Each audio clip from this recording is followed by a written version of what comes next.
Kevin Feige really wants to let people know that Disney Plus is a huge factor of Marvel Studios going forward. He wants people to know that this is going to be really important. And of course, we talked about it before, that everything is truly going to be connected and share the same living and breathing space in this universe. Now he elaborates a little bit more onto the monumental task being taken on in 2021.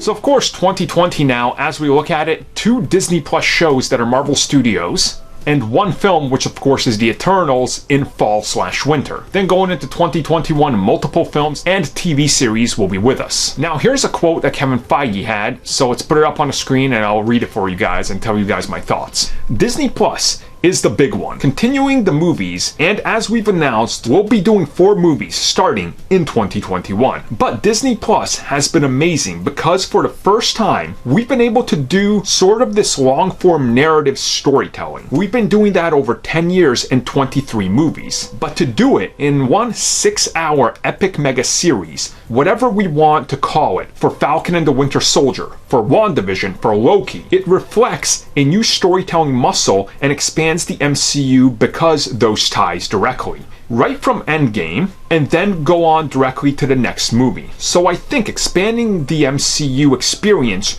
truly for the streaming platform to the screen is a fun challenge for us. To have a new way of storytelling is great. It has been amazing to be able to tell this new way of telling stories. And there's a little bit more in there, but as you can see, he really talks about the elements of the MCU and how it's all gonna connect and how they're looking for that epic size and scope and really trying to slow down the story and tell you a longer form of story within the series that also ties into everything else. If you just go watch these interviews and read a few more things that he says, he talks about the epic grand scope of everything and how it's not just about building up the shared movie universe now towards one event. He talks about how you're gonna watch a TV show and you see the movie, and at the same time they're building up towards the same thing, but if you watch both of them, you kind of have a little bit more knowledge and connective tissue that connects you to the future of what's coming down the road. And obviously we know that WandaVision is going to go directly into Doctor Strange 2, which is pretty huge considering that once you see that, you're going to start to understand that you do truly have to watch all the pieces to be able to understand everything as a mega fan, but they also have to balance it in a smart way where some people aren't going to watch everything, which of course they didn't do with the original concept of the MCU. So they have to approach that in a completely different way, yet still make it make sense, which he says